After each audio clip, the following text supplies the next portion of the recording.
आपकी कृपा से श्री जी ने दया करके इस अधम को अपने महल में वास दे दिया।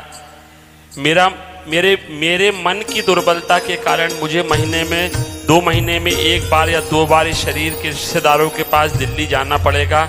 आप इसकी आज्ञा मुझे प्रदान करें और मैं हृदय से ऐसा बल प्रदान करें कि मुझे ध्यान से बाहर कभी ना जाए। हाँ, बहुत सौभाग्य जो कम से कम 2 महीने के उसमें 1 बार जाना पड़े, कितना बड़ा। धीरे धीरे धीरे धीरे।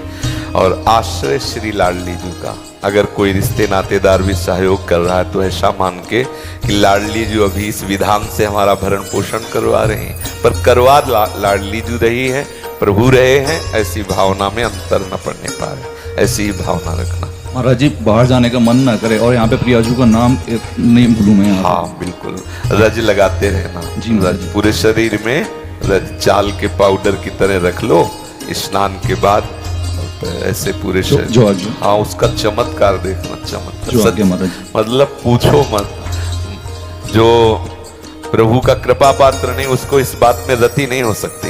अब माकुआ साबुन लगाएगा तो रज कौन लगाएगा? और सच्ची बात बताओ, इतना सुंदर हो जाएगा जो रोज रज लगाएगा कि उसे किसी सुंदरता के प्रसाधन की जरूरत नहीं पड़ेगी। सर्वांग सुंदरी प्रियाजू की चरण रज है, लगाएगा तो अपने एक आकर्षण पैदा होता है। महापुरुषों में एक आकर्षण पैदा होता है। हमने देखा है, हड्डी हड्डी शरीर में एक लंगोटी है, वो पूज्य बाबा की कहीं छवि टंगी थी, श्रीधर बाबा। हाँ, और ऐसा आकर्षण पूछो मत, नजदीक पहुंचते ही चित्त लगता है इनको देखते रहें। तो रजरानी का जरूर शरीर में लेप करते रहना। ये रजोगुणी लोग, बाहरी लोग ये नहीं जानते हैं। वो कहते हैं कि अरे रज लगाने से क्या हो जाएगा? अखिल ब्रह्मांडों का पति रज चाटा है इसको। हम जिस रज की बात, उसे चाटा है। जब दाऊ दादा ने विरोध शुरू किया, रज नहीं खानी, मैया से शिकायत कर दी, तो फिर ठाकुर ने एक रचना रची, ब्रह्मा जी को फोन किया कि हमारे रज पाने में सहयोग करो आके। बोले प्रभु क्या करें आके? बोले आओ तो हम व्यवस्था हम बनाते हैं। ब्रह्मा जी को प्रेरणा करवा करके बछड़ों को गायब करवा दिया और सखाओं को गायब करवा दिया, और आप बन गए सब बछड़े और खूब खुला रज चाटी ब्रज की। और दाऊ दादा साथ में रहते। एक दिन उनको ये रहस्य समझ में आया कि ऐसा क्या, समस्त ब्रजवासियों का और गौओं का इन बछड़ों से इतना प्यार कैसा। तब जब अपनी दृष्टि से देखा तो देखा साक्षात नंद नंदन संपूर्णतया बछड़े बने हुए हैं, सखा बने हुए।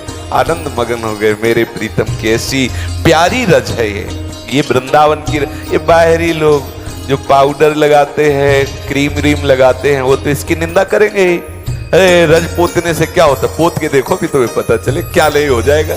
देखो रजोगुण तुम्हारा नष्ट। बिहारिंदेव जी ने बिहारिंदेव महाराज जी ने कहा है, अगर रज का सेवन करोगे तो रजोगुण नष्ट हो जाएगा, और रज छोड़ दोगे तो रजोगुण बढ़ जाएगा। फिर आपके हृदय में ये प्रेम लक्षणा भक्ति जो वृंदावन नित्य विहार की है ये आने वाली। इसलिए रज क्या जाता है, तो पूरे शरीर में पाउडर की तरह सूखी रज लगाने से किसी को समझ में भी नहीं है। बाद में 12 तिलक रचना कर लेते हैं और बहुत सामर्थ्यशाली आपको बल मिलेगा।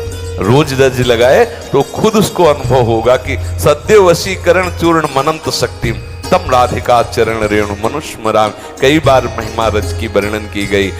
आप पूरे शरीर में रज लगाए और कोई आपको श्राप दे दे, जा ऐसा हो जाए, उसका साप वापस होके उसी को लगेगा, आपके पास नहीं जाएगा। शाप ताप, दैहिक दैविक भौतिक ताप तीनों आपको जला नहीं सकते। साप ताप रोग शोक दारुण दुख हारी, बड़े से बड़ा रोग हो आप रज का सेवन करो, वो रोग आप पे हावी नहीं हो सकता। कोई भी शोक आपको परास्त नहीं कर सकता, कोई भी दारुण दुख आपको व्याप्त नहीं हो। कलेह कलेश न व्यापे ये ठा, ये ठौर विश्व ते न्यारी, नागरी दासी जन्म जितायो बलिहाली बलिहारी, हमारी सबही बात सुधारी। जो रज लगाता है, साप ताप रोग शोक दारुण दुखारी, लाल इष्ट, ये रज लालजू की इष्ट है, क्योंकि प्रियाजू के चरण चिन्हों से चिन्हित ये रज है। बड़े भाग्यशाली जिनकी रज में श्रद्धा है।